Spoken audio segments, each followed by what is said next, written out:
Banyak kisah wali Allah yang dihina saat dahulu kala untuk dijadikan pelajaran bagi seorang muslim di masa kini. Kisah-kisah tersebut menjadi inspirasi bagi muslim agar tetap teguh dalam beragama dan berkehidupan walaupun mendapat hinaan dari orang lain. Dalam hidup, banyak dijumpai orang yang mudah marah karena tidak mampu mengendalikan hawa nafsunya saat dihina. Namun, sebagai muslim, dengan mengetahui kisah wali Allah, maka dapat dijadikan pelajaran bahwa orang yang mulia adalah orang yang mampu bersabar atas keadaan dirinya.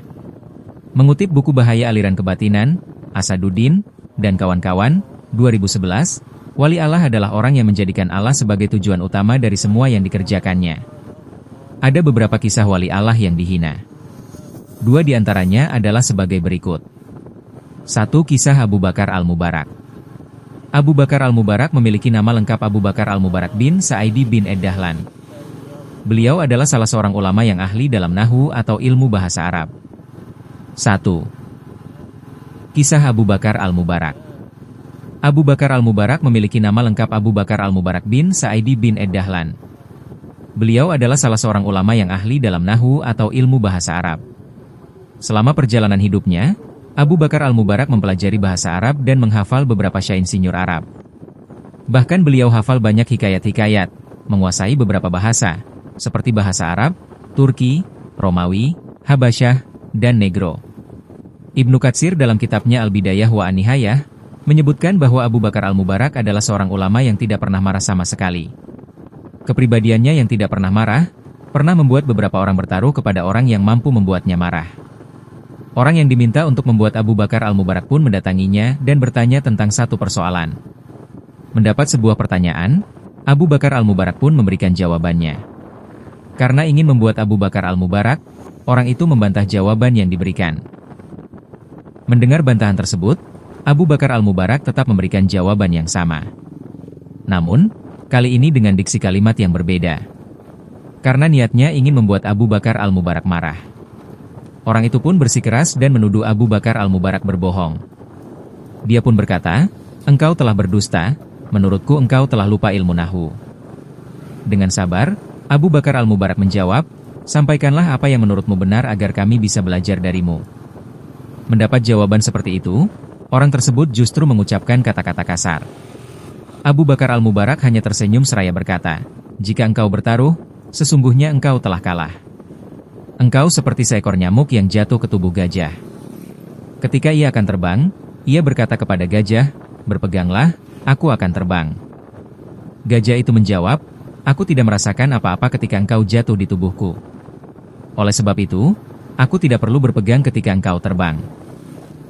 Apa yang dilakukan oleh Abu Bakar Al-Mubarak adalah bentuk ajaran Nabi Muhammad SAW agar menjadi umat muslim yang tidak mudah marah saat mendapat perlakuan buruk. Dua kisah ahli maksiat diangkat menjadi wali Allah. Pada suatu masa, ada seorang lelaki ahli maksiat yang sering dihina orang mendatangi salah satu seorang wali Allah. Sesampainya di tempat wali Allah tersebut, lelaki tersebut hanya memandangnya ketika wali Allah salat. Lelaki ini lantas ditanya, apakah ia diajak berbincang oleh wali Allah tersebut. Lelaki itu hanya menjawab bahwa ia hanya memandangnya saja sudah cukup, karena merasa bahwa ia adalah ahli maksiat sedangkan wali Allah adalah orang yang taat kepada Allah. Setelah itu, sampailah ucapan lelaki tersebut kepada wali Allah. Wali Allah kemudian bertanya kepada orang-orang, benarkah lelaki tadi mengucapkan hal tersebut? Setelah itu wali Allah tersebut berkata bahwa tidak ada yang pantas mendapatkan kedudukannya kecuali dia, si lelaki tadi. Al-Imam Asy-Syaikh Ali bin Abu Bakar As-Sakran mengatakan, Allah itu lebih dekat dengan ahli maksiat yang hatinya pecah, karena menyesali perbuatannya, daripada orang sombong yang mengaku dirinya mempunyai keutamaan dan kebaikan. Itulah dua kisah wali Allah yang dihina. Semoga umat muslim dapat mengambil hikmah dari cerita di atas. Kisah ini menceritakan seorang wali Allah ketika di dalam dirinya terjadi sebuah gejolak batin yang terjadi antara akal dan hatinya. Dan hingga pada akhirnya ia mendapatkan sebuah hikmah pembelajaran serta hidayah. Nama wali Allah tersebut adalah Abu Bakar Al-Shibli. Saat itu Abu Bakar Al-Shibli sedang duduk-duduk santai, tiba-tiba terbesit dalam hatinya suatu ucapan, "Kamu orang yang bakhil, pelit."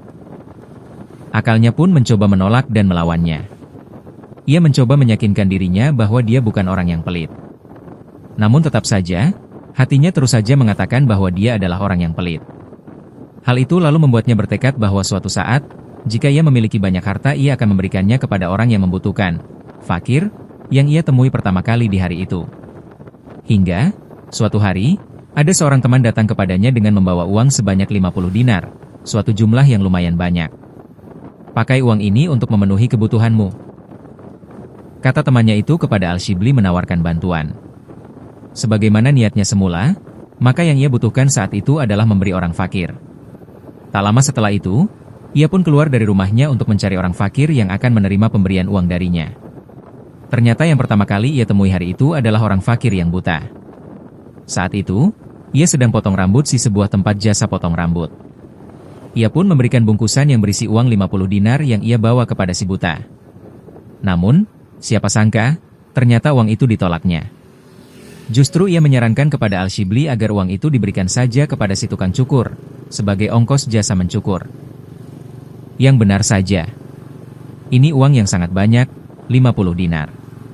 Masa diberikan begitu saja kepada si tukang cukur sebagai upah jasanya? Bukankah terlampau kebanyakan? Kata Al-Shibli menolak permintaan itu. Ternyata orang buta yang ada di hadapannya itu mengetahui gejolak hati yang sedang dialami Al-Shibli. Ia pun kemudian berkata, "Tidak salah memang, engkau memang orang yang pelit." Ucapan itu pun akhirnya membuat Al-Shibli berkenan memberikan uang itu kepada si tukang cukur. Namun lagi-lagi, pemberian itu tak berhasil. Si tukang cukur juga menolaknya. Ia berkata, "Sejak pertama orang itu potong rambut kepadaku, aku berjanji tak akan mengambil bayaran upah darinya." Karena tak ada yang mau menerimanya, uang itu pun akhirnya dibuang oleh Al-Shibli ke Dajlah, Sungai Tigris, Irak. Ia berkata kepada dirinya sendiri, "Siapa saja yang menganggapmu, uang, mulia, maka ia akan dihinakan oleh Allah Subhanahu wa Ta'ala." Kisah di atas bisa dibaca kitab Masalik Al-Absar fi Mamalik Al-Amsyar karya Ibnu Fadlillah Al-Umari. Kisah di atas agaknya mengajak kita untuk tidak merasa berat untuk memberikan apa yang kita berikan kepada pihak yang memang membutuhkan. Berbagi harta yang kita miliki kepada sesama, apalagi di tengah kondisi pandemi seperti sekarang ini, memang terasa sangat berat. Namun disitulah seninya. Namun, bukankah pahala yang akan diterima disesuaikan dengan pengorbanan yang dikeluarkan? Al-Suyuti dalam Al-Ashbah wa Al-Nadzair mengatakan, amalan yang lebih banyak pengorbanan, maka lebih banyak pula keutamaannya. Walhasil, memberi adalah sebuah kebaikan yang harus terus-menerus dikerjakan, yang jika memungkinkan, dengan nominal yang banyak. Nabi Muhammad SAW bersabda, "Tangan di atas lebih baik daripada tangan yang di bawah. Dan mulailah dari orang yang menjadi tanggunganmu. Dan sebaik-baiknya sedekah adalah yang dikeluarkan dari orang yang tidak membutuhkannya. Barang siapa menjaga kehormatan dirinya, maka Allah akan menjaganya, dan barang siapa yang merasa cukup maka Allah akan memberikan kecukupan kepadanya." H.R. Bukhari.